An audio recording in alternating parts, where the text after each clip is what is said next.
ओम नमः शिवाय। हर हर महादेव। 26 मई को महादेव जी का चौथा अव्यक्त दिवस था। तो उन्हीं की शिक्षाएं जो हम यहाँ पर शेयर करते हैं, आज भी हम उन्हीं की याद में आज जो उनका ज्ञान दिया हुआ है उसी को हम शेयर करेंगे। तो आज का टॉपिक हम यही डिस्कस करेंगे कि अध्यात्म में विश्वास का, फेथ का क्या रोल है और भगवान के कार्य में हम सहयोगी कैसे बन सकते हैं। तो भगवान के कार्य में मैं सहयोगी कैसे बनूंगा? भगवान के कार्य में सहयोगी होना, उसमें जो पहली पहली समझ हमें आ जानी चाहिए, जो पहली समझ हमें आनी चाहिए, वो है भगवान के कार्य में सहयोगी होने का पहले मतलब है स्व में परिवर्तन। ये भी बाबा का कार्य है। स्व में परिवर्तन करना, ये बाबा ने ही हमें ये कार्य दिया है।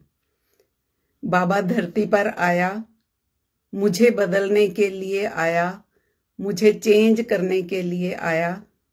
सृष्टि परिवर्तन तो है, लेकिन सबसे पहला कार्य मेरे लिए क्या है? स्वयं का परिवर्तन। जहां से बाबा का कार्य शुरू होता है।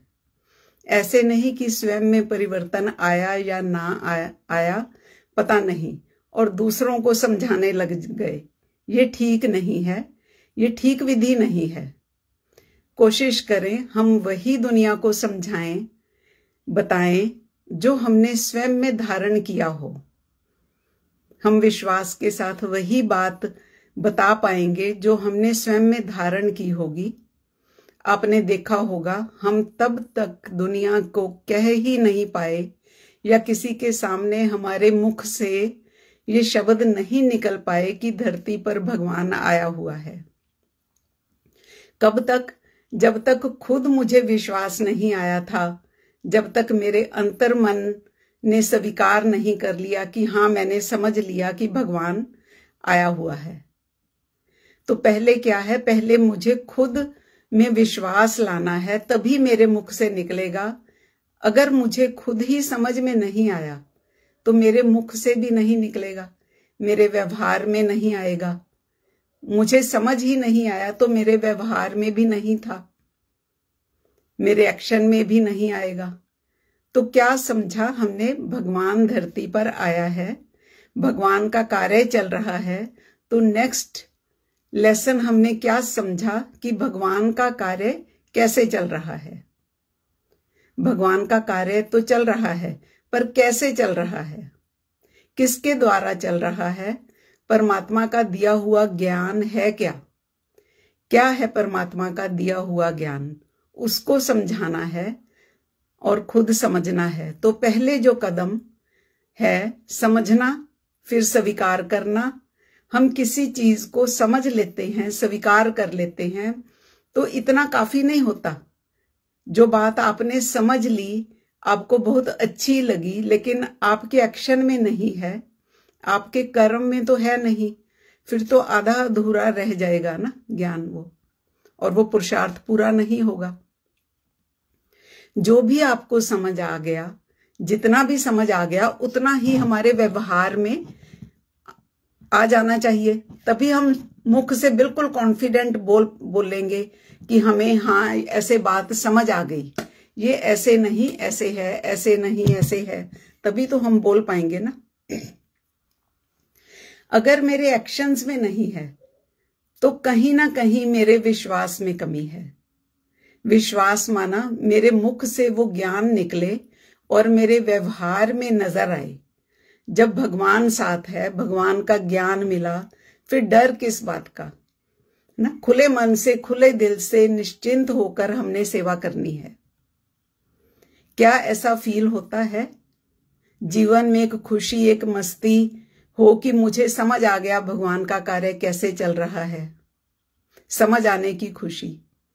क्या ऐसा है?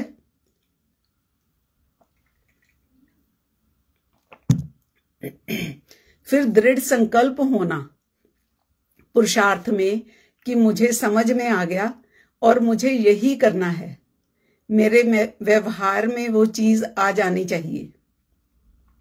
जो ज्ञान की हमने बात कही, ज्ञान तो एक्यूरेट ही था, है और रहेगा। हम ज्ञान को जज नहीं कर सकते, इसमें किसी के समर्थन की जरूरत नहीं होती। जो ज्ञान है, जो बाबा है, जो बाबा के निमित्त हैं, जो उनके द्वारा ज्ञान दिया जा रहा है, वो ज्ञान सत्य है, समर्थ है। कोई उसको मानता है, कोई नहीं मानता, है ना। कोई उसको समझता है, कोई नहीं समझता। उस पर कोई वर्क करता है, कोई नहीं करता। ये विषय नहीं है हमारा आज का। विषय ये नहीं है कि ज्ञान सही है या नहीं। बात ये है, जैसे आप देखते हैं कि दुनिया में संत जो महात्मा लोग हैं वो रामायण पढ़ते हैं, है ना। तो कहीं भी किसी धर्म मजहब में जाते हो, कोई भी धार्मिक पुस्तक पढ़ते हो, आपके मन से निकलेगा कि सारी बातें ठीक ही हैं, है ना। किसी संत की, महापुरुष की लिखी हुई बातें हैं। तो धार्मिक पुस्तक को या ग्रंथ को कभी किसी ने गलत नहीं कहा। हमने क्या देखना है, हम अपने पर कंसंट्रेट करें। बाबा का दिया हुआ जो ज्ञान है, जिसकी हम बात करते हैं, दुनिया वाले ज्ञान की बात नहीं कर रहे।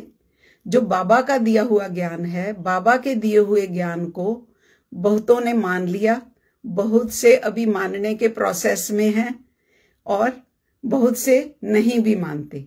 जिन्होंने मान लिया, जिन्होंने नहीं भी माना, है ना, जो अभी प्रोसेस में है, उन आत्माओं का अपना स्वभाव संस्कार है, जिसके कारण से वो अलग अलग स्टेज में हैं। ज्ञान एक्यूरेट है, ठीक है। एक चीज को हम स्वीकार करते हैं कि ये बात ठीक है, सही है। जिसका भी हम सुनते हैं, मैक्सिमम हम कहते हैं कि ठीक है। फिर दूसरी स्टेज जो बाबा कहता है कि बच्चे जान तो तूने लिया, ज्ञान तो तुझे हो गया, अब नेक्स्ट है उसे एक्सेप्ट किया या नहीं किया। ये बात आपके अंदर जाती है, अगर जाती है, माना डेप्थ में चली जाती है वो बात, जिसको अक्सर एक शब्द बोलते हैं ना कि वो बात मेरे मन को लग गई, टच हो गई, दिल को लग गई।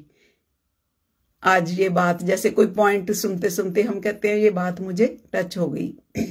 जैसे तुलसीदास की एग्जाम्पल बताई थी पहले भी कि वो अपनी वाइफ के पीछे पीछे बरसात में भी उसके मायके में चला गया, तो उसकी पत्नी ने कहा जितनी लगन मुझसे लगाई है तो राम से लगाई होती तो तेरा बेड़ा पार हो जाता।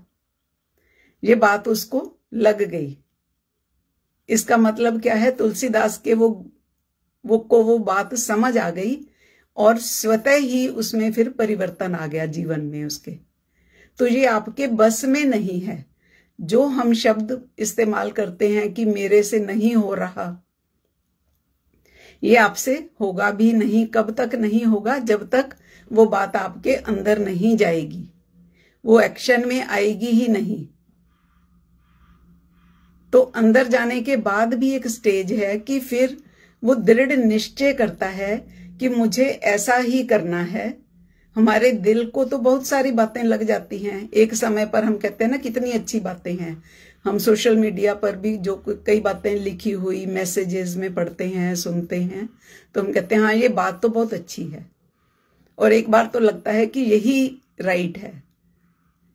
तो ऐसे ही ज्ञान सुनते सुनते हमें बहुत सारी बातें अच्छी लगती हैं, समझ भी आ जाती हैं। बस लगता है सारा समझ आ गया, आज तो सारा कुछ क्लियर हो गया। माना उस दिन वो बात आपके अंदर चली गई। तो ये दूसरी स्टेज है। दूसरी स्टेज की बात है कि वो अंदर चली जाए, आपको एक्सेप्ट हो गई। फिर तीसरी स्टेज क्या है? अगर वो एक्सेप्ट हो गई, फिर उसे वहीं पर आप पक्का भी करना है। आपने उसे अंदर ही रोक लो। अगर कोई अच्छे विचार आते हैं जीवन में, सबके जीवन में आते हैं, तो कहते हैं ना कि अगर कोई अच्छा विचार आता है तो उसी समय कर लो, है ना। दृढ़ संकल्प लो कि मुझे ऐसा करना है। तो दृढ़ संकल्प होना माना ये तीसरी स्टेज है कि जो आज तक समझा, जो मैंने एक्सेप्ट किया, है ना, वही आपको आगे बढ़ाता है।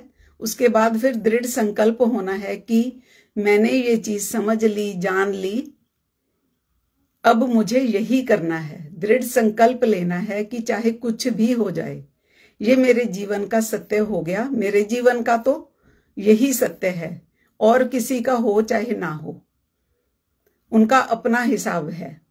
तो फिर हमने एक्ट करना शुरू करना है, और फिर व्यवहार में भी आ जाती है वो बात, और स्वभाव भी चेंज हो जाता है, संस्कार बदल जाते हैं, परिवर्तन हो जाता है, जीवन में उतर जाती है वो बात। तब हमें कोई फिर शर्म नहीं आती, कोई भय नहीं लगता, हम निडर हो जाते हैं ना। तो जैसे एक समय पर हमें सफेद वस्त्र पहने जब हम आश्रम में जाते थे, बैच लगाते थे, तो उसमें कोई शर्म नहीं आती थी ना। इसलिए हमने क्यों किया वो सब कुछ? क्योंकि हमारा मन किया और हमने ऐसा कर दिया। इसलिए बोलते हैं ये जो मस्ती है ना, पर प्रभु प्रेम की, प्यार की, ये मस्ती फिर उनकी फिर वो ऐसी होती है कि फिर वो दुनियादारी की परवाह नहीं करते। क्योंकि हमने भी जब अध्यात्म में हम गए तो फिर हमारी ऐसी लगन थी कि जैसा बोला गया वैसा हमने किया। हमने ये नहीं सोचा कि लोग क्या कहेंगे, दुनिया क्या कहेगी।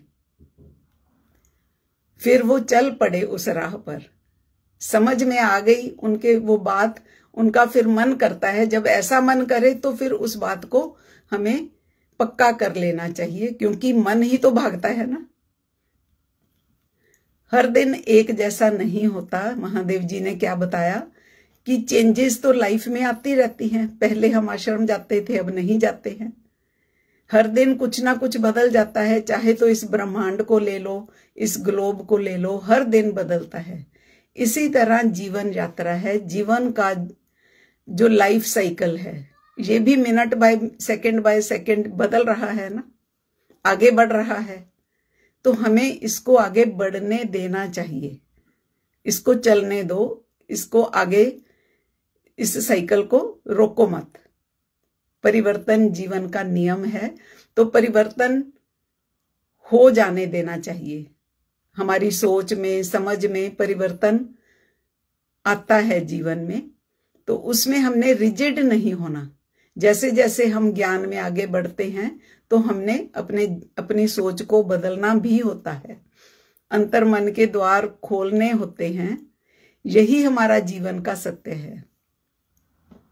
इसी में शक्ति है, इसी में ही पावर है। इसे हमें एक्सेप्ट कर लेना चाहिए। दुनिया को बताते थे हम कि भगवान धरती पर आ गया, तो हमने दुनिया की परवाह नहीं की कि लोग क्या कहेंगे, कि क्या कह रहे हैं।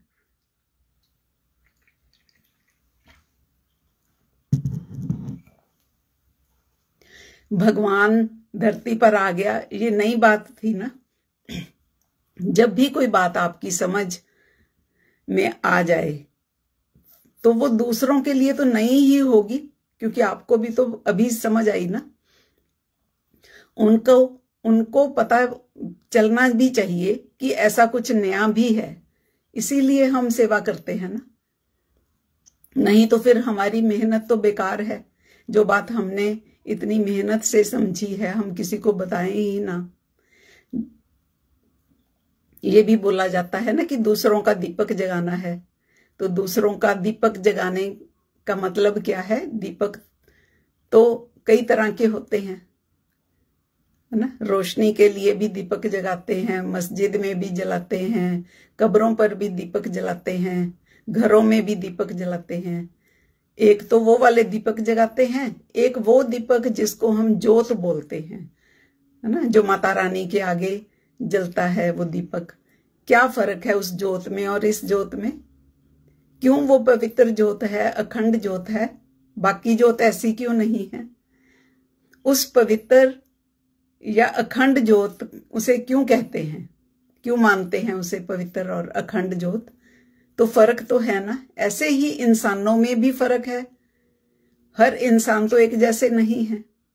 ऐसे ही आत्माओं में भी तो फर्क है, हर आत्मा तो एक जैसी नहीं है। जैसे ज्योतों में फर्क है, ऐसे आत्माओं में भी फर्क है। है ना। बहुत सारे तेल के दिए भी जलते हैं, डालडा घी के भी जलते हैं, रिफाइंड तेल के भी जलते हैं, है ना, और देसी घी के दिए भी जलाते हैं। ऐसे ही आत्माएं भी अलग अलग हैं, वो भी जलती हैं। जलती हैं माना ज्ञान देती हैं, ज्ञान सुनाती हैं, लेकिन उनके अंदर क्या है, वो रिफाइंड तेल है, सरसों का तेल है, डालडा घी है, और कईयों में देसी घी भी है। अंदर में प्योरिटी है, माना वो प्योरिटी से ज्ञान सुनाती हैं वो आत्माएं, प्योर आत्मा का, परमात्मा का ज्ञान जो सुनाती हैं। तो माता रानी की जोत के जैसे चाहिए ना, हमारे अंदर जो जोत जगे वैसी प्योर होनी चाहिए, वो प्योरिटी हमारे में होनी चाहिए। उस तरह की जोत बन करके जाना है हमने। प्योरिटी को धारण करके जब माता रानी की जोत जलती है ना, तो बड़े से बड़े लोग भी उसके आगे झुकते हैं ना। कोई पापी भी उसके सामने आता है तो उसे डर लगता है। इसका मतलब ये है प्योरिटी में पावर है, सत्य में पावर है। अगर आपके अंतर्मन की जोत जग गई तो चेक ये भी कर लो कि वो जो अंतर्मन की जोत जगी है उसमें ज्ञान घृत कैसा है, कैसा घृत है उसमें, वो जोत कैसी है। वो जोत ऐसी होनी चाहिए जो निडर हो, प्योर हो, पवित्र हो, पावरफुल हो, शक्ति हो उसमें। क्योंकि परमात्मा की जोत है जो मेरे अंदर जग रही है, परमात्म ज्ञान की जोत, और वो मेरे व्यवहार में भी दिखनी चाहिए। सिर्फ ज्ञान ही नहीं, वो वैसा ही मेरा व्यवहार भी चाहिए। हम जब कहते हैं ना पावर नहीं है, जब ऐसे दृढ़ निश्चय होकर एक कदम आगे बढ़ाएंगे, उसके कार्य में कदम बढ़ाएंगे, उसके सहयोगी बनेंगे, तो पावर अपने आप आएगी, पावर खुद ब खुद आएगी ना। कई कहते हैं ज्ञान में चल रहे हैं लेकिन कोई परिवर्तन तो हो नहीं रहा।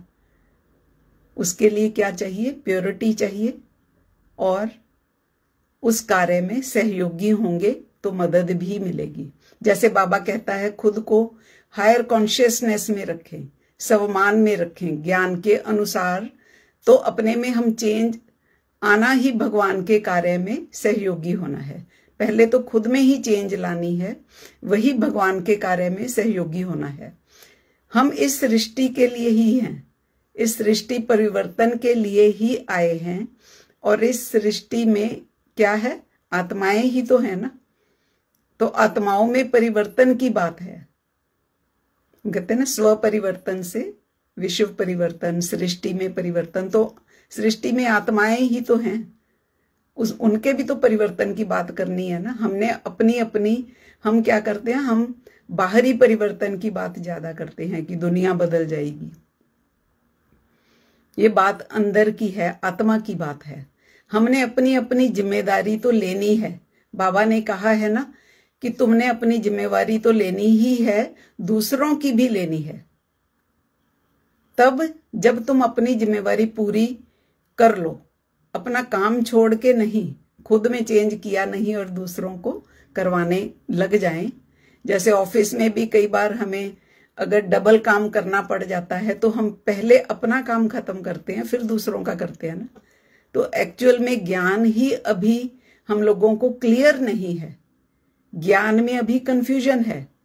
क्या करना है क्या नहीं करना, पहले अपने आप को क्लियर करो। अभी हमें मालूम नहीं ये ठीक है या वो ठीक है, ये राइट है या वो रॉन्ग है, क्योंकि मतांतर तो भिन्न भिन्न रहेंगे। ये खुद ही आपको सोचना होगा, किसी के साथ मैच नहीं करेंगे। जैसे आपको बहुत अच्छे से समझा दिया कि ज्ञान के लेवल्स हैं, महादेव जी ने हमें समझाया कि ज्ञान के अकॉर्डिंग योग भी चेंज हो जाता है। तो नाउ डिपेंड्स अपॉन यू, आपने कितना एक्सेप्ट किया, कितना आपके अंदर गया, कौन सा ज्यादा आपको एक्सेप्टेड है। आपका अंतर्मन स्वीकार करता है, उसके अकॉर्डिंग ही आपसे होगा। ज्ञान आपने सुन लिया, सबका सुन लिया, हम सब ने क्योंकि आजकल तो घर बैठे ही हम सबका ज्ञान सुन सकते हैं ना, कहीं जाने की भी जरूरत नहीं। सबने ज्ञान दिया, सबकी टेक्निक सबको मालूम है। अपने ज्ञान की तो छोड़ो, बाहर के ज्ञान की भी अवेयरनेस हो गई हमें। ये निर्णय तो हमने खुद ही लेना है कि आप किसको सही मानते हो। अगर हमारा मन कभी इसको सही मानता है, कभी उसको सही मानता है, तो ये कंफ्यूजन की स्टेज है। गलत तो कोई भी नहीं है। हम कहते हैं कि सभी ठीक हैं अपनी अपनी जगह, सभी अपनी समझ के अनुसार ही बता रहे हैं। जो आपका अंतर्मन स्वीकार करता है वही आपने करना है। इसको ये भी कह सकते हैं कि वही आपसे होगा। इसके लिए आपका खुद का मनन चिंतन रहेगा। इसी बात का पुरुषार्थ है। यही पुरुषार्थ आपने करना है। अपने अंतर्मन को देखना है, खुद को खुद के लिए ही हमने करना है। ऐसे चेक करते रहना चाहिए, यही पुरुषार्थ है। चिंतन करना है, अपनी अपनी स्थिति खुद चेक करनी है कि क्या मेरे मन की स्थिति कैसी है, क्या मेरा मन निडर मन है, प्योर है, पवित्र है। ये सब कुछ समझ करके माना इम्प्योरिटी नहीं होनी चाहिए मन में, जिसे हम सोल कॉन्शियसनेस भी बोल देते हैं। कई बार ऐसा होता है ना, हमारे मन में कुछ और होता है, हम बोलते कुछ और हैं कि मुझे पूरा विश्वास है, ऐसा बोल देते हैं ना। क्या आपको लगता है ज्योति बिंदु परमात्मा, जिसे हम शिव बाबा बोलते हैं, उसका धरती पर कार्य चल रहा है? उसकी प्रेजेंस है इस समय इस धरती पर। जब आप कहते हो लगता है ना, हम कहते हैं हाँ लगता तो है, ज्ञान से ऐसे लगता है, तो ये डाउटफुल है। ये कॉन्फिडेंस से क्यों नहीं हम कहते, दृढ़ निश्चय से कि हाँ बिल्कुल बाबा का कार्य चल रहा है। तो वाणी में कॉन्फिडेंस होना चाहिए। एकदम से बोलें कि हाँ जी शिव बाबा का कार्य चल रहा है। तो क्या हम सबको ऐसा लगता है?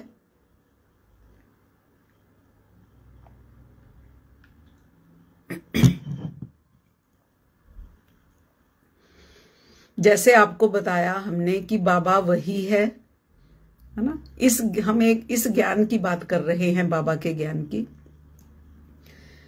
बाबा बदलता नहीं है, लेकिन बाबा अलग अलग से उस ज्ञान को पूर्ण करता है। उस ज्ञान को इस धरती पर हम आत्माओं को देता है। क्या आपको विश्वास है कि वो त्रिमूर्ति शिव है?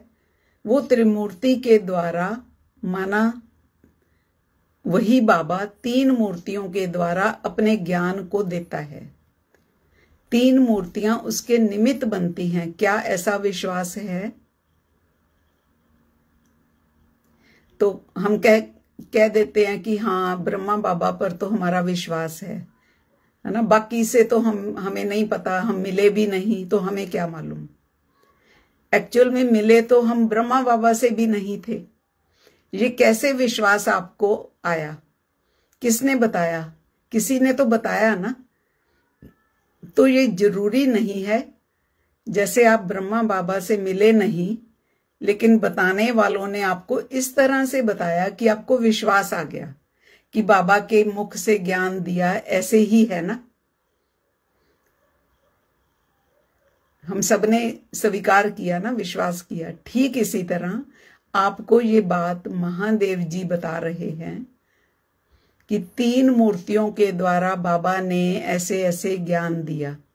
जैसे आपको ब्रह्मा बाबा का कंफर्म है, कॉन्फिडेंस से बोलते हो कि ब्रह्मा बाबा का तो कंफर्म है, क्या आगे वाले पार्ट्स आपको कंफर्म हैं?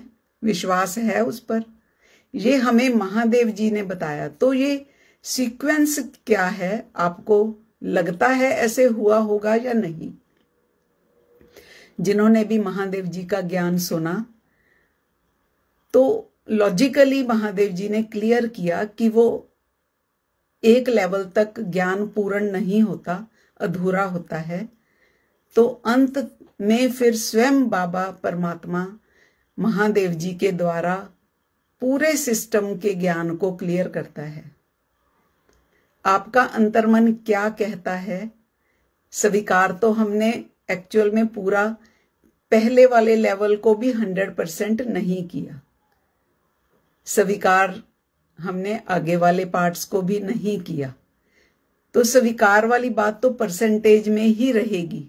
जैसे जैसे अंदर जाएगा ज्ञान वैसे वैसे स्वीकार होगा।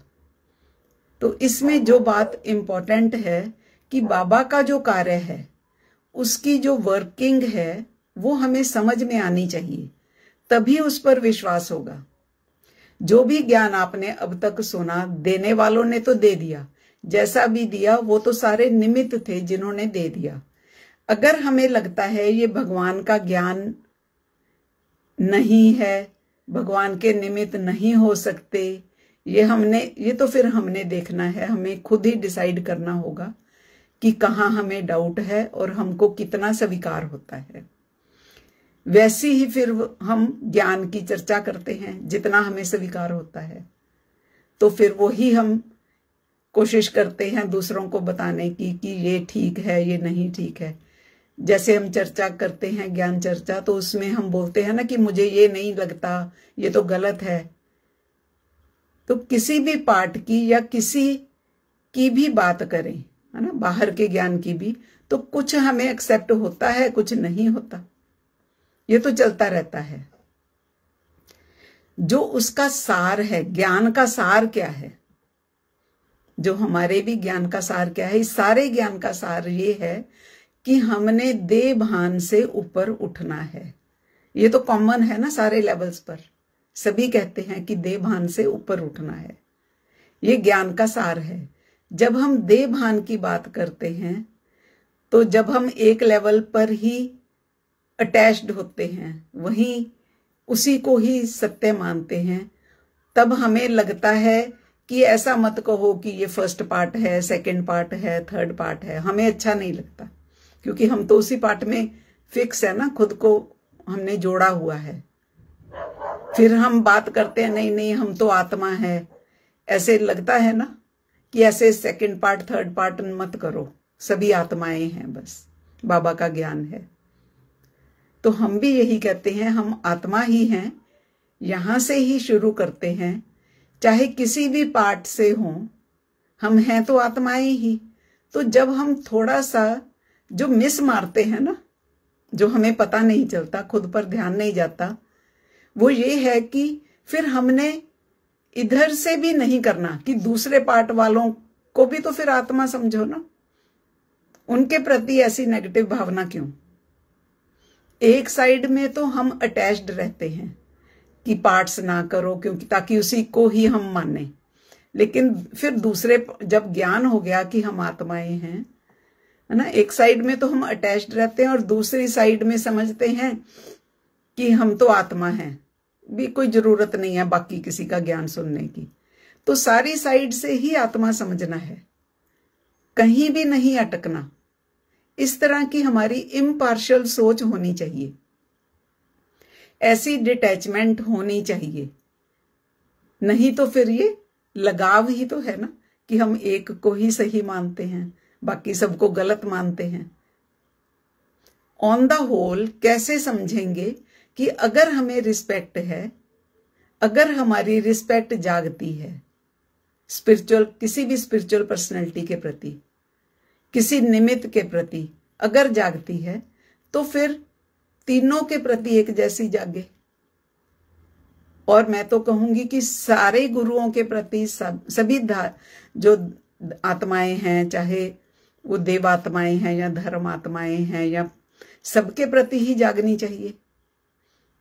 चाहे आपको विश्वास है या नहीं, फिर अगर वो विश्वास जागे तो सबके प्रति जागे।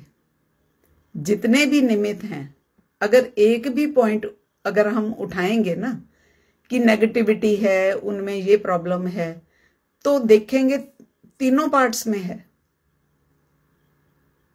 पॉजिटिव नेगेटिव तो तीनों पार्ट्स में है, लेग पुलिंग तीनों में है ना, एक दूसरे की लेग पुलिंग तो होती है ना वहां पर। कुछ भी उठाकर आप देखेंगे तीनों में बराबर ही मिलेगा आपको। तो हम ये ना करें कि ये वाला ठीक है, ये वाला तो सच में ही खराब है, उसको तो हम प्रूव कर दिया है ना, गवर्नमेंट ने ही प्रूव कर दिया है ना। ये तो कहने की बातें हैं, कईयों का पता चलता है, कईयों का नहीं पता चलता।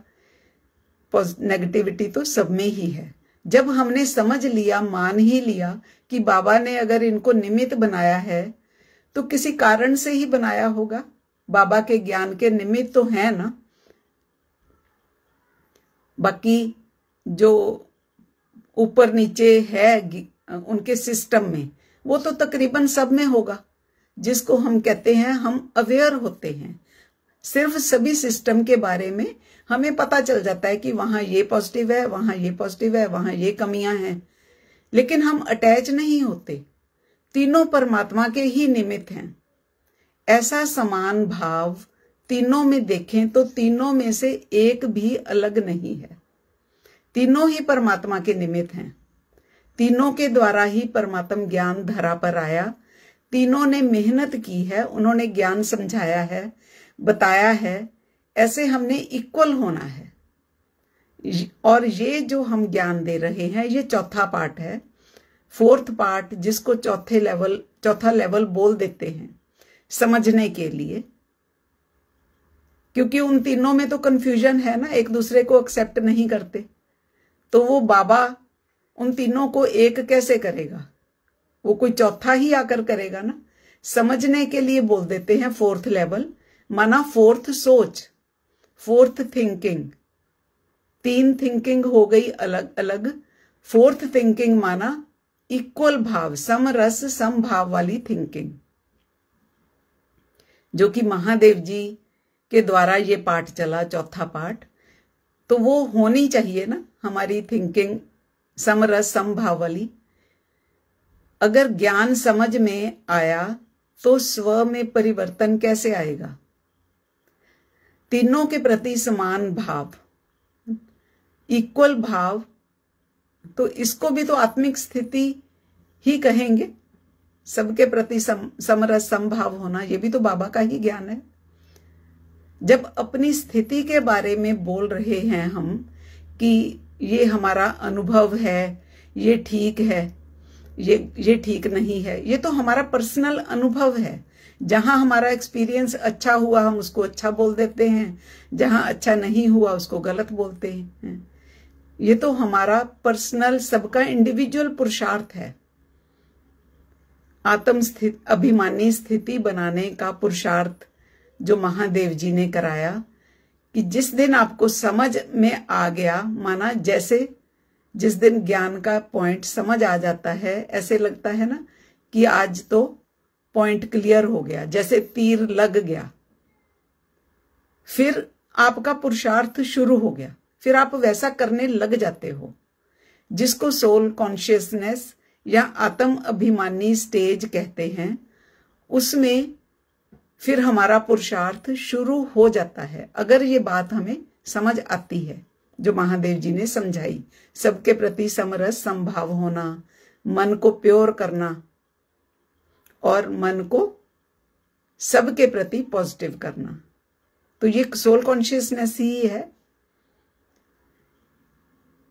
लेकिन अभी जो हम बात कर रहे हैं वो विश्वास की बात नहीं है, पुरुषार्थ से रिलेटेड बात नहीं है, वो ज्ञान की समझ की बात है कि आपको ज्ञान कितना समझ आया, वो अलग है।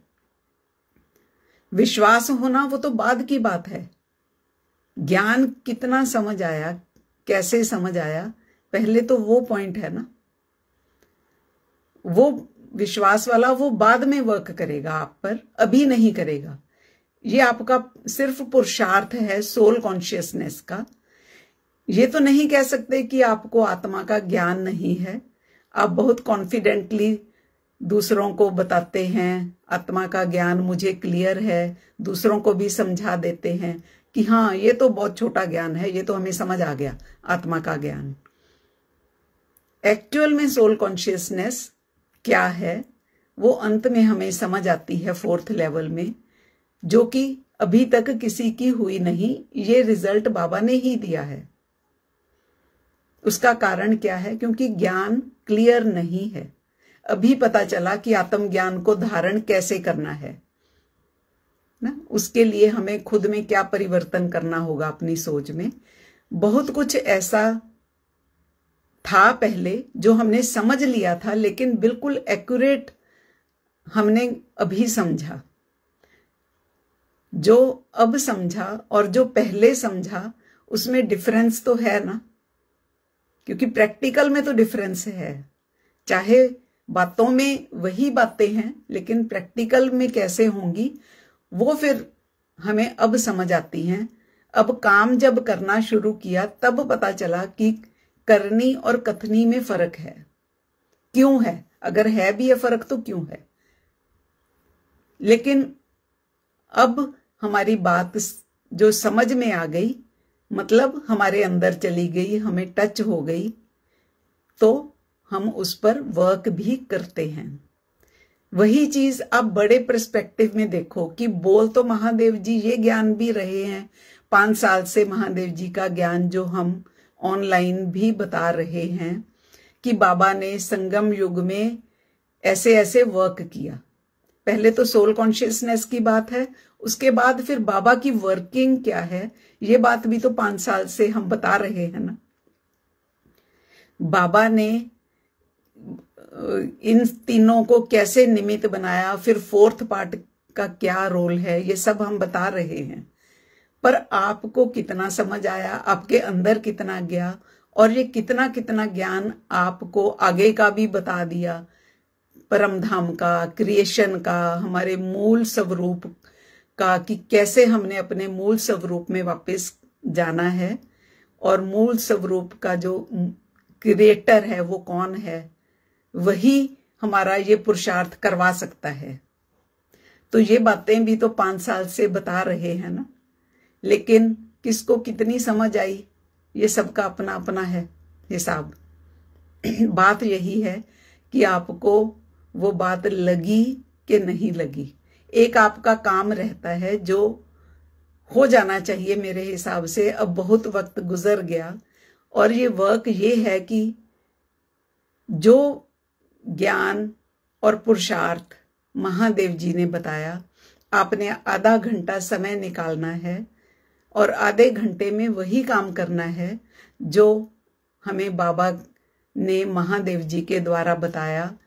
ये ज्ञान जिसे हम शिव बाबा भी बोलते हैं, वही महादेव कैसे हैं ये भी समझाया गया है। तो रियल में वो सबको एक करने वाला ज्ञान है। तो हमने अटैच किसी देहधारी से नहीं होना। तो जो भी ज्ञान महादेव जी ने बताया उसके सिवाय आपने कुछ और नहीं सोचना, ना कुछ करना है ना, ना कुछ और करना है। खुले मन से ये बात माननी है, और अगर साफ सुथरे मन से उस काम को करेंगे जो महादेव जी ने बताया, सुबह उठकर परमात्मा को नमस्कार करनी, फिर साकार साधना, फिर सूक्ष्म साधना, और इस ज्ञान को सुनना। दिन में सिर्फ आधा घंटा अगर आप सुनेंगे, बिल्कुल प्योर मन से, खुले मन से सुनेंगे, तो बिल्कुल उसमें आपको सफलता मिलेगी। स्व परिवर्तन आपका होगा। ज्ञान सुनने का मतलब ये है कि आपको ये तो पता चल गया कि यहाँ क्या बता रहे हैं, वहां क्या है, कौन क्या बता रहा है, लेकिन साथ साथ आपको क्या फीलिंग आ रही है? आपको कंफर्मेशन की फीलिंग नहीं है। फिर भी सबको सुनते तो हो ना, आपको पसंद तो है, सुनना तो पसंद है। तो इसी तरह आप ये ज्ञान भी सुन रहे हैं और सुनना चाहिए भी। लेकिन जो फेथ वाली बात है वो अलग बात है। विश्वास होता है जो आपको फिर हेल्प करता है पुरुषार्थ में, वो होना चाहिए। जिस दिन हमारी पुरानी सोच छूट गई, जो हमारी पहले वाली सोच थी, और हमने वर्क करना शुरू कर दिया, चाहे हमने जब आश्रम ज्वाइन किया, ज्ञान मार्ग में हम आए, उसी दिन तो प्रॉपर पुरुषार्थ हुआ ना, जब पुराना छूटा और हमने नए को, ज्ञान को पकड़ा और उसके अकॉर्डिंग हमने पुरुषार्थ किया और चले हम वैसा ही। सही बात तो यही है ना कि प्रॉपर उस दिन से होता है जिस दिन हमारे को फेथ हो जाती है। यही बात सारी बातों में लागू होगी।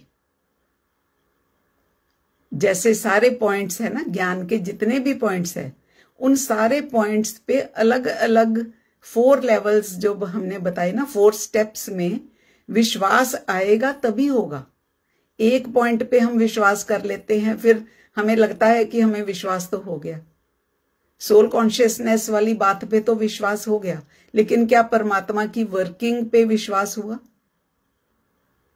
तो वो हमने अपने 4 जो स्टेप्स हैं फेथ डेवलप करने वाले, वो भी चेक करने हैं। तो वो चाहे आप ज्ञान के अकॉर्डिंग करो, मनन चिंतन से करो, एक विश्वास में भी कंसंट्रेशन होती है। कंसंट्रेशन माना क्या? एकाग्र होना। अगर मेरा फेथ अनेक पर है तो वो कंसंट्रेटेड नहीं है, तो फिर वो एक्शन में नहीं आएगा। यही रीजन है कि हम एक्शन में नहीं ला पाते। जैसे बीके में भी बोलते थे ना, ब्रह्मा कुमारीज में, कि निश्चय बुद्धि जो होंगे वही विजयंती होते हैं। उनको मेहनत नहीं लगती फिर, जिनका फेथ का लेवल प्रॉपर हो जाता है। आप खुद को चेक करेंगे, जो भी ज्ञान आपको दिया गया, जो भी सुनाया गया, उसमें निश्चय आपका नंबरवार पुरुषार्थ के अनुसार ही है अभी तक। जैसे कहते हैं ज्ञान बिल्कुल सही है, उसमें आपकी पहली स्टेज तो पार है। जिसको ये लगता है कि ज्ञान तो सही है, उसमें कोई डाउट नहीं है हमें। लेकिन उसके आगे भी 3 स्टेजेस है ना।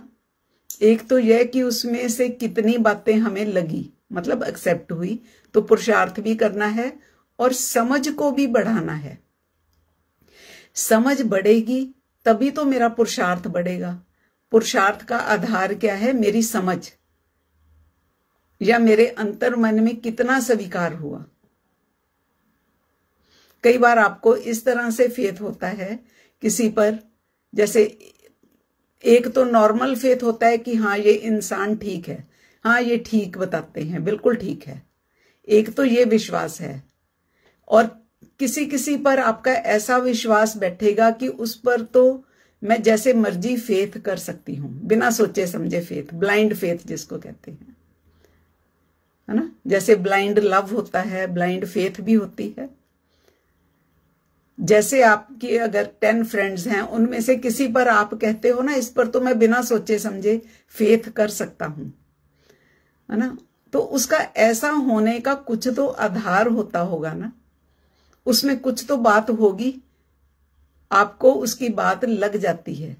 ये जो क्लासेस हम करते हैं इसीलिए करते हैं कि कभी आपको कोई बात लग जाएगी, कभी कोई बात लग जाएगी या समझ आ जाएगी।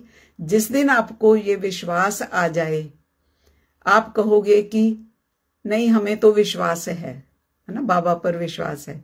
लेकिन उसके लेवल भी तो महादेव जी ने बता दिए ना कि किस लेवल का विश्वास है।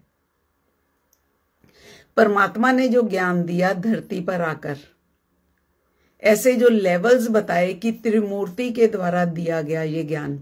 त्रिमूर्ति शिव कौन है, महादेव कौन है, तो हमारा कार्य क्या है इस लेवल पर जो हम क्लासेस करवाते हैं? हमारा कार्य है वसुदेव कुटुंब वाला कार्य है। बहुत अच्छा, प्यारा और न्यारा कार्य है। तीनों पार्ट्स ये मिलेंगे कैसे? वसुदेव कुटुंब का मतलब क्या है? इसमें तो सारी आत्माएं आ जाएंगी ना। अब ये सारी आत्माएं एक कैसे होंगी? चाहे वो कहीं भी हैं, एक वो तब होंगी जब पहले मेरी सोच में एक होंगी। मैं आपको जो ज्ञान दे रही हूं महादेव जी का, तो बाबा का जो ज्ञान है, बाबा हमें ज्ञान के द्वारा कहां लेकर जा रहा है? हमारी सोच को ही तो बदल रहा है ना। बाकियों को हम बाद में देखेंगे, मेरी सोच में तो एक हो जाए ना सारे। ये ज्ञान का विषय है। अगर ये ज्ञान ऐसे समझ में आता है फिर एक हो जाता है, सबके प्रति हमारा भाव एक हो जाता है। तो ये इजी है ना, महादेव जी ने बहुत सिंपल तरीके से ये बात समझाई है। हमें सिर्फ एक यहाँ कॉमन चीज सिर्फ ये देखनी है कि ये परमात्म ज्ञान के निमित्त आत्माएं हैं, ये परमात्म ज्ञान के निमित्त हैं। मेरी समझ में नहीं आया ये, क्योंकि हमने जब सुना ही नहीं, समझा ही नहीं, हम कहीं गए ही नहीं, है ना, पूरी तरह तो नहीं समझा, हमने कुछ देखा नहीं। जब हमने कुछ नहीं किया तो फिर हम नेगेटिव साइड में क्यों रहें? हमारा थॉट सिस्टम नेगेटिव क्यों है? अगर आप पॉजिटिव नहीं हो सकते तो फिर नेगेटिव भी क्यों होना है? न्यूट्रल रहें, इस तरह की एक सोच रखें। मिनिमम कहते हैं ना कि कम से कम मिनिमम न्यूट्रल तो रहें। जो मेरी सोच होनी चाहिए वो न्यूट्रल तो होनी चाहिए। कभी भी मेरी थॉट में, मेरी वाणी में, मेरे व्यवहार में नेगेटिव तो नहीं आना चाहिए। ये ज्ञान है, ये नॉलेज है। अगर ये ज्ञान की बात मेरे अंदर चली गई तो मेरा व्यवहार मेरे लिए तो फिर सारे बराबर हो जाएंगे। फिर मेरे अंदर से भेद मिट जाएगा, पार्ट्स वाला भेद मिट जाएगा। कब मिटेगा? पहले तो ज्ञान के आधार पर, समझ के आधार पर तो मिटा ना। जब हमें समझ आ गई ये बात कि ऐसे ऐसे बाबा का कार्य चला है, इसलिए सोच अलग है, तो ज्ञान के आधार पर हम एक हो गए ना, भेद मिट गया ना, भेदभाव। फिजिकल में कितना भी एफर्ट कर लो, ये कभी एक हो ही नहीं सकते। एक दूसरे के प्रति सही सोच नहीं रख सकते। जो तीनों पार्ट्स हैं ना, ब्रह्मा विष्णु शंकर के, जहां आप बैठे हो, मतलब जहां ये ज्ञान आप सुन रहे हो, यहां आप बोल सकते हो ये बात। फिजिकल में चाहे हो ना हो, मेरी सोच में तो एक हो गए ना। वो केवल तब होंगे जब मैं उस बेसिक ज्ञान को एक्सेप्ट करूंगी। इनमें भेद का कारण क्या है? क्या कारण है? क्यों भेद है? इनके भेद का कारण है बाबा। बाबा भेद का कारण है और बाबा के अकॉर्डिंग ही वो भेद निकलेगा। ये भेद है किस लिए हमारे मन में कि बाबा इधर नहीं उधर है, किसी कारण से है। किस कारण से है? इसी कारण से है। मुख्य कारण यही है ना कि बाबा हम इधर नहीं उस पार्ट में है। इनमें जो भेद है एक दूसरे में, यही है ना। और तो बाकी छोड़ दो, आप मेन जो भेद यही है कि बाबा इधर है या उधर है। ज्ञान का छोड़ दो कि क्या ज्ञान दे रहे हैं, लेकिन जो आपस में एक दूसरे को एक्सेप्ट नहीं करते, पसंद नहीं करते, उसका कारण तो यही है ना। एक जगह तो बाबा सिद्ध हो ही नहीं सकता, एक जगह तो सिद्ध होता ही नहीं। तीनों तो एक जगह मानते नहीं, है ना, एक जगह तो तीनों मानते नहीं। सो अब क्या है, अब हम कैसे फील करते हैं सोल लेवल पर कि तीनों ही भगवान के बच्चे हैं, बाबा के ज्ञान के निमित्त हैं। बस इस तरह से हमारी नजर में ये एक हो जाएंगे कि बाबा के ज्ञान के निमित्त हैं, एक श्रृंखला में बाबा के ज्ञान के निमित्त हैं। एक छोटे लेवल पर समझो, बीके में ही समझो, एक पार्ट में ही कितने भाई ज्ञान सुनाते हैं, बहनें और भाई ज्ञान सुनाते हैं ना।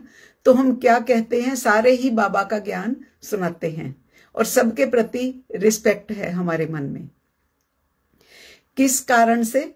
कि सारे ही बाबा का ज्ञान सुना रहे हैं, इस कारण से रिस्पेक्ट इक्वल है।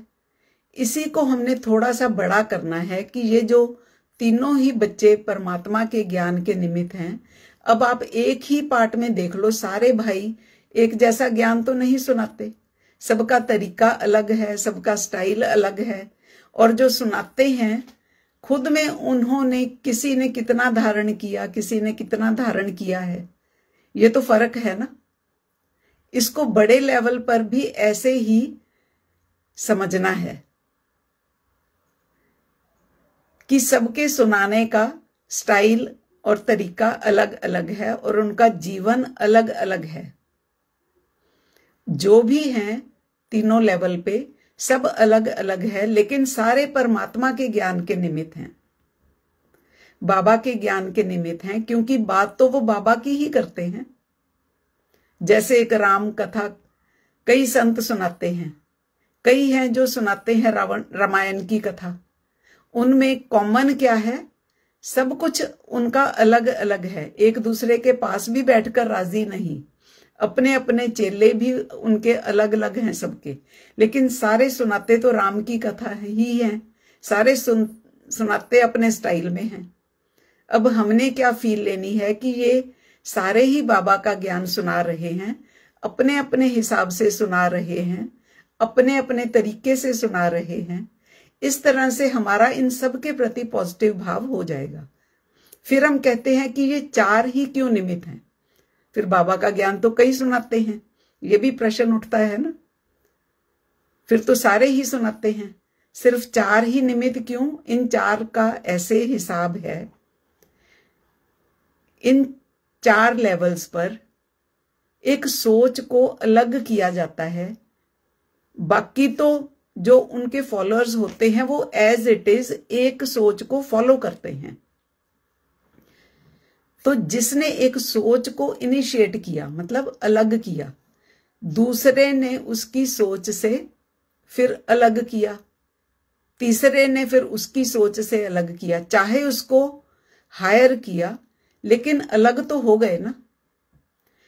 जैसे प्राइमरी स्कूल की पढ़ाई अलग है, हाई स्कूल की पढ़ाई उससे हायर है, प्राइमरी स्कूल से तो हायर है ना, लेकिन अलग तो आइडेंटिफाई करना पड़ेगा ना, लेवल तो अलग बताना पड़ेगा, अलग तो करना पड़ेगा। लेकिन आगे जो हाई स्कूल के बच्चों का सबका एक जैसा होगा, वो भी ज्ञान सुनाएंगे, लेकिन वो एक जैसा सुनाएंगे, लेकिन अलग तो करना पड़ेगा। ये चार मेन इसलिए हैं क्योंकि इन्होंने विचारधारा को हायर किया। जहां से वो विचारधारा हायर होती है, यहां स्टेप वाइज वो हायर किया, विचारधारा को माना, स्टेप वाइज वो हायर करता है परमात्म ज्ञान को, और ये उसके निमित्त हैं। परमात्म ज्ञान को हायर करते हैं और ये उसके निमित्त हैं। हम जो एक बात में अटक जाते हैं, खुद को ही सही मानते हैं और दूसरों के प्रति नेगेटिव भाव रखते हैं, जिसके कारण से आपस में मिल नहीं पाते। अगर हम 12 बिंदु ना माने तो प्रॉब्लम आती है।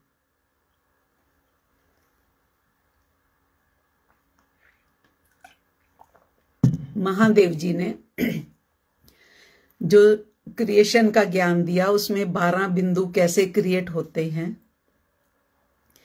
वो बताया कि 12 सिस्टम कैसे हैं, और सभी बराबर ही हैं, कोई कम ज्यादा नहीं है। लेकिन बाकी लेवल्स पर तो ये 12 बिंदुओं को मानते नहीं ना, ज्ञान नहीं देते उसका। जब तक ये ज्ञान सुनते ही नहीं, तो हमारा यहां पर नीचे के लेवल में काफी कुछ ठीक नहीं होता। सारे संसार के प्रति आप एक हो ही नहीं सकते। बाबा का जो हायर ज्ञान अभी आपको समझ आ रहा है ना कि ये कैसे वर्क करता है, ये ज्ञान आपकी सोच को एक करने में मदद करता है। आपकी सोच एक हो जाती है, तभी कहते हैं ना एक करना है, सभी एक हो जाएं। कोशिश तो करते हैं, लेकिन वो फिजिकल में कोशिश करते हैं। सबके प्रति, सारे संसार प्रति, सारे सिस्टम के प्रति हमें एक करता है ये ज्ञान, महादेव जी का ज्ञान। तो नेचुरली हायर ज्ञान हो गया, जो एक कर दे वही हायर ज्ञान। हायर इन द सेंस कि कंपैरेटिवली दूसरे ज्ञान से हायर हो गया। ये नहीं है कि वो ज्ञान, इसका मतलब ये नहीं है कि वो ज्ञान गलत है, वो ज्ञान सही है, लेकिन ये ज्ञान एक करने वाला ज्ञान है। क्योंकि नीचे तो ये ज्ञान सुनाया ही नहीं जाता। तो वहां का जो लेवल है, जो बच्चे नए आएंगे उनको तो वही ज्ञान बताना पड़ेगा ना, स्टेप वाइज ही आगे बढ़ेंगे। दुनिया में और भी जो विचारधाराएं हैं, जो दूसरे धर्म हैं, वो आपको समझ आ जाते हैं जब आप 12 सिस्टम्स को समझ जाते हो। लेकिन हम तो एक ही सिस्टम का ज्ञान अभी ले रहे हैं ना, लेकिन बाकी सिस्टम्स के प्रति भी हमारा इक्वल भाव हो जाता है। तो हमारी सोच पॉजिटिव होनी चाहिए उनके प्रति, चाहे हमें उनके सिस्टम समझ आते हैं या नहीं आते, लेकिन ये ज्ञान हमें उनके प्रति भी पॉजिटिव करता है। चाहे हमें उनका सिस्टम पता है चाहे नहीं पता, लेकिन हमारी सोच तो पॉजिटिव हो गई ना उनके प्रति। अगर मैं आपको अच्छा इंसान समझती हूं, ये तो बेसिक बात है ना, जरूरी है ना। इनिशियल ज्ञान तो यही है ना कि मैं आपको चाहे मिलूं चाहे ना मिलूं, है ना, चाहे आपके बुलाने पर आऊं या नहीं आऊं, ये तो बाद की बात है, लेकिन मैं आपको एक अच्छा इंसान तो समझूं। गड़बड़ कब होगी? जब मैं आपको खराब इंसान समझूंगा। इस पर सोचने की जरूरत है। हम तो एक ही सिस्टम को समझ रहे हैं अभी, इसीलिए हमें बाकी सिस्टम्स का ज्ञान ना होने के कारण हम उनको लोअर लेवल या अपने से कम समझते हैं। फिर तो अभी हमने क्या करना है, फिर से इस ज्ञान पर मनन चिंतन करना है और अपने आप को फील दो कि जहां ये ज्ञान दिया जा रहा है, महादेव जी का ज्ञान, वो बाबा का अंतिम पाठ है, सबको एक करने वाला पाठ है। वसुदेव कुटुंबकम अगर होगा तो यहीं से होगा, उसकी शुरुआत यहां से ही होगी। हमारी सोच में परिवर्तन यहीं से आएगा। सबके प्रति एक जैसी सोच, समरस समभाव होगा और अपने आप को मैक्सिमम बाबा के इस ज्ञान से हमने कनेक्ट करने की कोशिश करनी है। किसी देहधारी से नहीं, मेरे से नहीं, बाबा के इस ज्ञान से कनेक्ट करने की कोशिश करनी है कि हाँ, ये 4 पार्ट हैं और हम जो ज्ञान सुन रहे हैं वहां बाबा का ज्ञान मिल रहा है जो सबको एक करेगा, सबके प्रति हमें एक फील देगा, हमारी सोल कॉन्शियसनेस में वर्क करेगा, डिवाइन कॉन्शियसनेस में भी मदद करेगा। ये अगर आप अंदर में ऐसा एक थॉट ले लो तो ये जो आपका पुरुषार्थ है ये इजी हो जाएगा। हमें जैसा जैसा बाबा कहेंगे महादेव जी के ज्ञान में वैसा हमने करना है। और जो बात हमने की थी कंसंट्रेशन वाली, वो यही थी कि फेथ, अगर आप फेथ करोगे कंसंट्रेशन पावर आप में आएगी। एक पर फेथ करोगे, एक आपकी एक मन एक चित्त होकर, जैसे हम कहते हैं ना एकाग्र चित्त होकर बाबा के इस ज्ञान को एक्सेप्ट करोगे, तो ऐसे आपने थॉट लेना है। कम से कम ये ही बैठकर सोचो कि मुझे कौन मिला, मैं कितना लकी पर्सन हूं कि मुझे बाबा का डायरेक्ट ज्ञान मिल रहा है, जिसे हम त्रिमूर्ति शिव कहते हैं, और अंतिम ज्ञान मिल रहा है। और ऐसा शॉर्ट ज्ञान मिल रहा है, यहां से आप लास्ट सो फास्ट हो सकते हो, सबसे ऊपर आ सकते हो। ऐसे अपने आप को फील दिया करो कि मैं कितना पद्मा पदम भाग्यशाली हूं, मुझे बाबा का डायरेक्ट ज्ञान मिल रहा है और मुझे यही करना है और मुझे बाबा के साथ जुड़ना है और बात माननी है। मैं तो बहुत लकी हूं, ये बाकी सब तो अभी भटक रहे हैं। मेरा तो मन का भटकना बंद हो गया जब कोई डाउट ही नहीं रहा, मन एकाग्रचित हो गया एक पर। स्वयं जिसे हम शिव बाबा बोलते हैं उस पर मन एकाग्र हो गया। खुद को सम्मान देना शुरू करो, खुद के बारे में सोचो मैं कौन हूं, अपने आप को ऐसे फील दो। कंसंट्रेशन माना आपने एक तरफ होना है, कॉन्फिडेंस विश्वास होना चाहिए एक पर। तभी आप में पावर आएगी। जब आप सोल कॉन्शियसनेस का पुरुषार्थ कर लेते हैं तब आप पीस, प्योरिटी, हैप्पीनेस को भरपूर मात्रा में फील करते हैं।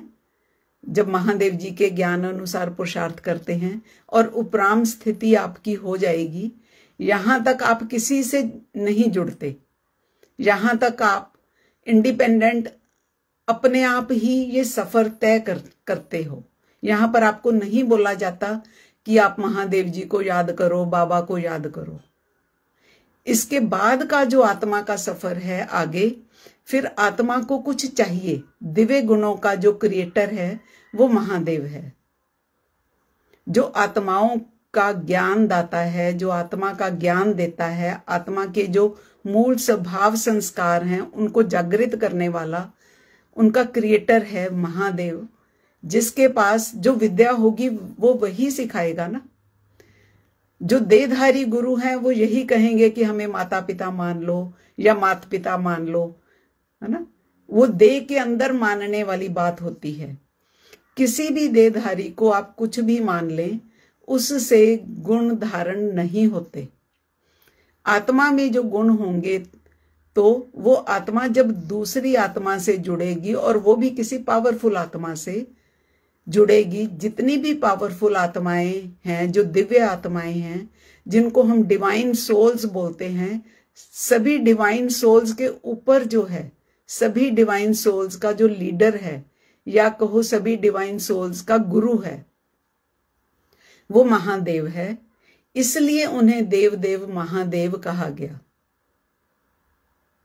यानी देवता तो कई हैं, डिविनिटी तो कईयों में है। जो डिविनिटी का भी सुप्रीम है, जिसमें सुप्रीम डिविनिटी है, वो महादेव है। यहां पर फिर वही 4 स्टेजेस आपको करनी होंगी। जैसे सोल कॉन्शियसनेस में 4 स्टेजेस बताई, यहां पर भी इस रोल की एक्सेप्टेंस की भी 4 स्टेजेस हैं। ये ज्ञान आपको बता दिया हमने। आत्मा के बाद फिर महादेव है, जो डिविनिटी में सुप्रीम है। आपको अभी मनन चिंतन के द्वारा ये देखना है आत्मा को महादेव, जो सुप्रीम डिवाइन सोल है,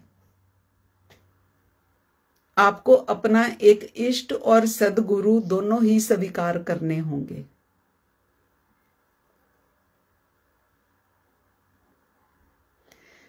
तो आपका मन स्वीकार करता है उसी शिव बाबा को, उसी महादेव को, जिसे देवों के देव महादेव भी कहते हैं। ज्ञान में भी बीकेज में देवों के देव महादेव को ही शिव बाबा बोलते हैं। उन्हें स्वीकार करने से क्या होगा, आपका अंतर्मन उनको स्वीकार करता है पहले। फिर तीसरी स्टेज रियलाइजेशन है। आपने उनको योग में फील करना है कि ये मैं आत्मा हूं और महादेव मेरे इष्ट हैं, यही मेरे गुरु हैं। ऐसा आपने योग में फील करना है। जैसे जैसे योग में फील करेंगे, उनके साथ कनेक्शन जुड़ेगा। तो वो कनेक्शन 3 तरह से होगा। पहले जब आप सोल कॉन्शियसनेस में होंगे तो आप सुख स्वरूप होंगे, शांत स्वरूप होंगे और पवित्र स्वरूप होंगे। और जो महादेव सोल है वो उसे क्या कहते हैं, परम शांति का सागर है, सुख का सागर है, पवित्रता का सागर है, ज्ञान का सागर है, प्रेम का सागर है। आप आत्मा में और उस आत्मा में क्या फर्क है? आप सुख स्वरूप हैं, शांत स्वरूप हैं, वो शांति के और सुख के सागर हैं। मनन चिंतन के द्वारा आपने देखना है कि आपको ये स्वीकार होता है या नहीं। जरूरी नहीं ये आपको एज इट इज स्वीकार हो जाए, ये जरूरी नहीं है। अगर आत्मा का पहले से ही कहीं जुड़ा होगा, एक बात और बता दें आपको, ये सारी प्रैक्टिस करने के बाद आत्मा में एक विकार फिर भी रह जाता है। सोल कॉन्शियस होने के बाद भी जब वो पूरी तरह सुख स्वरूप, पवित्र स्वरूप, शांत स्वरूप फील करती है ना, तब भी आत्मा में सूक्ष्म विकार रह जाते हैं।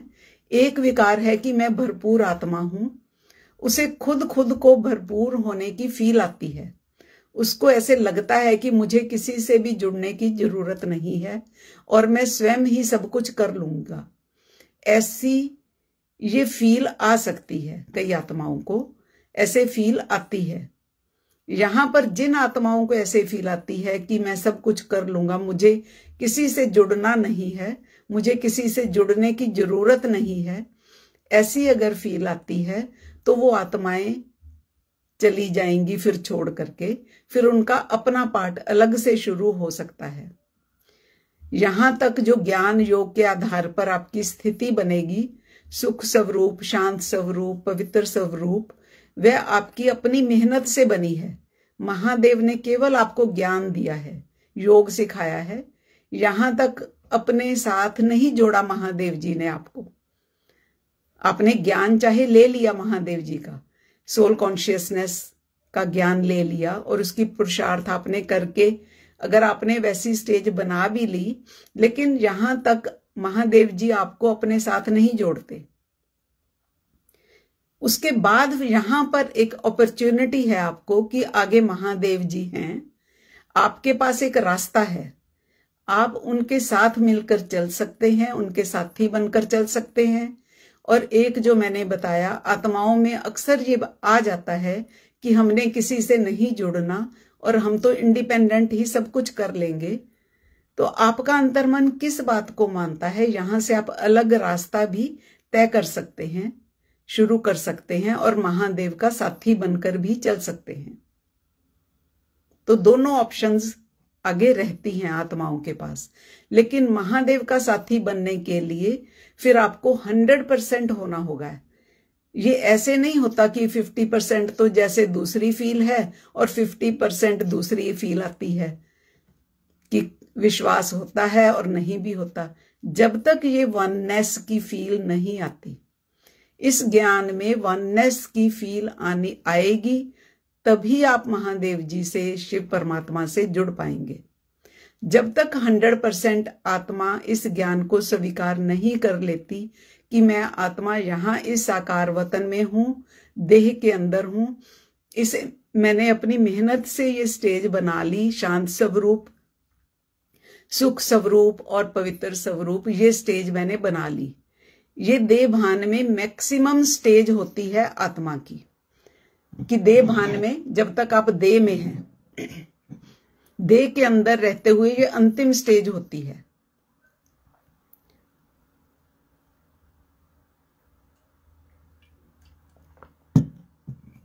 जिसे हम सोल कॉन्शियसनेस कहते हैं।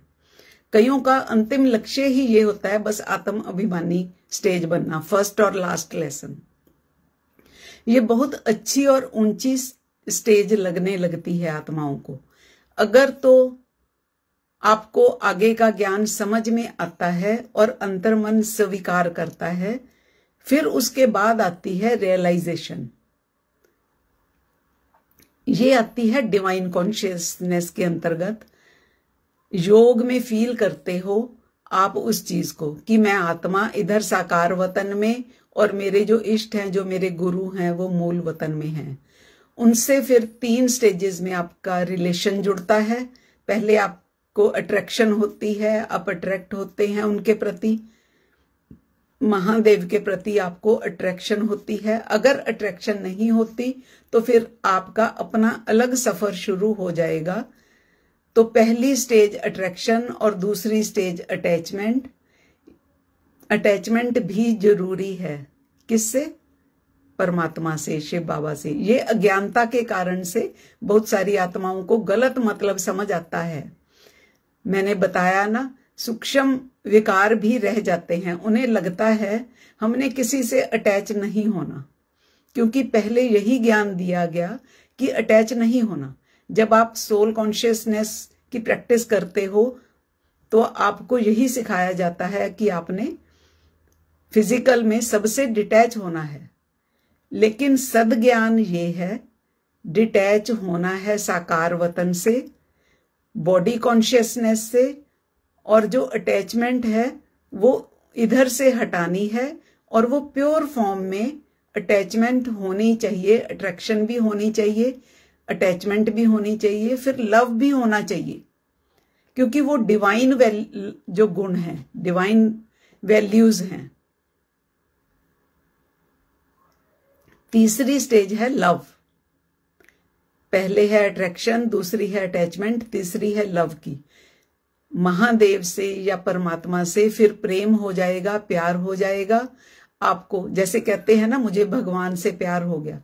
फिर वो जो लव है, आगे भी उसकी स्टेजेस हैं। फिर लव की स्टेज में ही ब्लिस फील होगा। तो ये ब्लिस दो तरह से होता है, एक साकार में होता है ब्लिस, एक सोल कॉन्शियसनेस की स्टेज होती है।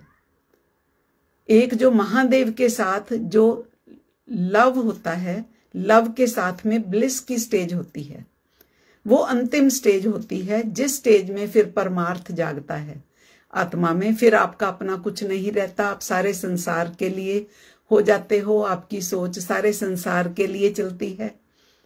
जीवन का लक्ष्य परमार्थ ही हो जाता है। ये थी आत्मा के अंदर की स्टेज। आपकी जो प्रैक्टिस हम सभी कर रहे हैं वो है सोल कॉन्शियसनेस वाली। उसके आगे का फिर आपको ज्ञान बता दिया। डिवाइन कॉन्शियसनेस के लिए आपको क्या करना होगा, वो प्रैक्टिस आपको बता दी। तो अपने मनन चिंतन के द्वारा देखना है, स्वीकार करना है कि आपको स्वीकार होता है या नहीं।